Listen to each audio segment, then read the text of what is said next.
सुप्रभातम भैया बहनों। हम लोगों ने पिछले सप्ताह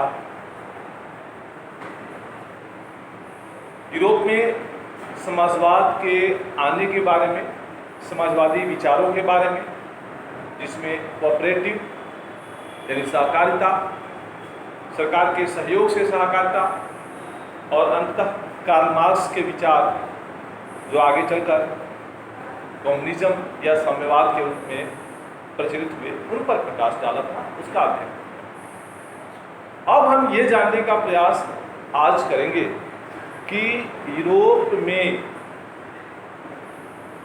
जो समाजवाद बढ़ा वो कैसे बढ़ा, समाजवाद के लिए समर्थन कैसे आया, विभिन्न देशों में समाजवादी विचार कैसे फैले, क्योंकि 19वीं सदी के अंत यानी 1870 के दशक के बाद, 1870 के दशक में यानी 1870 से 80 के बीच यूरोप में समाजवादी विचार धीरे धीरे फलने फूलने लगे थे, बढ़ने लगे थे। और धीरे धीरे विभिन्न देशों में जो समाजवादी विचार फल फूल रहे थे, उनमें कोऑर्डिनेशन लाने के लिए, समन्वय लाने के लिए कि सभी देशों के समाजवादी एक साथ मिलकर समाजवाद के फैलाव के लिए काम करें, उन्होंने एक अंतर्राष्ट्रीय संगठन की स्थापना की और उसका नाम रखा गया द्वितीय इंटरनेशनल, सेकेंड इंटरनेशनल। द्वितीय इंटरनेशनल एक अंतर्राष्ट्रीय संगठन बना जिसके माध्यम से यूरोप के सभी देशों में समाजवादी विचारों को फैलाने का, प्रचार प्रसार उसका करने का प्रयास किया गया, शुभारंभ किया। धीरे धीरे विभिन्न देशों में मजदूर इन समाजवादी विचारों के संपर्क में आए, क्योंकि समाजवादियों ने मजदूरों और किसानों को ही टारगेट किया, समाज के कमजोर वर्गों के हित में ही आवाज उठाई थी। हमने पिछले बार पढ़ा, उदारवादी और रेडिकल भी उसी के पक्ष में थे।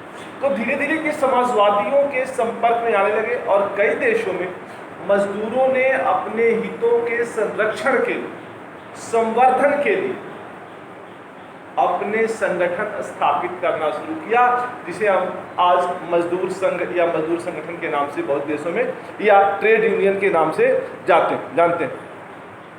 और इन ट्रेड यूनियनों ने अपने सदस्यों के माध्यम से, इन जो भी मेंबर बनते थे, उनसे कुछ फंड कलेक्ट करके एक कोष की स्थापना करते थे और उस कोष से अपने मजदूरों में से जिसको किसी आपात स्थिति का सामना करना होता था, उसकी सहायता कर, यानी आपातकाल में अपने सदस्यों को सहायता करने के लिए उन्होंने फंड की स्थापना की थी।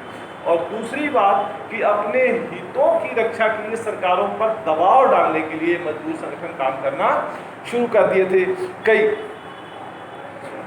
मजदूर संगठनों ने सरकारों से नई नई मांगें भी रखनी शुरू कर दी और इनमें इनकी दो मांगें होती थी। पहली बात कि काम के घंटे कम हो, क्योंकि अधिकांश यूरोपीय देशों में 12 घंटे, 14 घंटे, कहीं 15-16 घंटे तक कारखानों में, फैक्ट्रियों में काम कराए जाते थे। मजदूरों का शोषण होता था क्योंकि रूढ़िवादी प्रभावशाली थे। तो इनकी पहली मांग होती थी काम का घंटा कम किया जाए। दूसरी बात कि मजदूरों को भी वोटिंग पावर मिले, मताधिकार मिले, क्योंकि अधिकांश यूरोपीय देशों में उदारवादी क्रांतियां तो हुई थी। उदारवादी क्रांतियों के कारण कुछ सुधार तो हुआ था, लेकिन केवल संपन्न लोगों को, अमीर लोगों को ही मत देने का अधिकार मिला था, वोट देने का अधिकार मिला। तो ये अपने संगठनों के माध्यम से सरकार से मांग करते थे कि हमें भी वोट देने का अधिकार मिले। और धीरे धीरे इन मजदूरों का वोट बैंक महत्वपूर्ण होने लगा, क्योंकि ये यूनाइट थे। इसलिए अब मजदूरों के समर्थन वाली पार्टियां भी देशों में बनने लगी, जो समाजवादी पार्टी के रूप में स्थापित हुई थी। कई देशों में इन्होंने, जैसे जर्मनी में सोशल डेमोक्रेटिक पार्टी की स्थापना हो गई, SDP सोशल डेमोक्रेटिक पार्टी, और इसने मजदूरों के हित में आवाज उठाना शुरू कर दिया। संसदीय चुनाव में ये पार्टी लाभ उठाने लगी, क्योंकि चुनाव के समय मजदूर इस पार्टी को समर्थन देते, क्योंकि उन्हें लगने लगा था कि ये पार्टी हमारे हितों के लिए आवाज उठा रही है, हमारे मुद्दों को उठा रही है, इसलिए यही पार्टी हमारी पार्टी होगी। और इसलिए मजदूरों का समर्थन मतदान में समाजवादी पार्टियों को मिलना शुरू हो गया और धीरे धीरे इनकी सदस्य संख्या भी संसदों में बढ़नी शुरू हो गई। इसी तरह से 1905 तक आते आते इंग्लैंड में भी जो ट्रेड यूनियन थे या जो समाजवादी विचार के लोग थे, उन लोगों ने मिलकर के एक राजनीतिक दल की स्थापना की, उसका नाम रखा गया मजदूर दल, लेबर पार्टी। और इंग्लैंड में ये पार्टी धीरे धीरे काफ़ी प्रभावशाली होती गई। 1925 में इस पार्टी की सरकार भी बन गई बाद में जाकर, और आज इंग्लैंड की महत्वपूर्ण पार्टी है, क्योंकि आज दो ही पार्टी इंग्लैंड में है, कंजर्वेटिव पार्टी और लेबर पार्टी।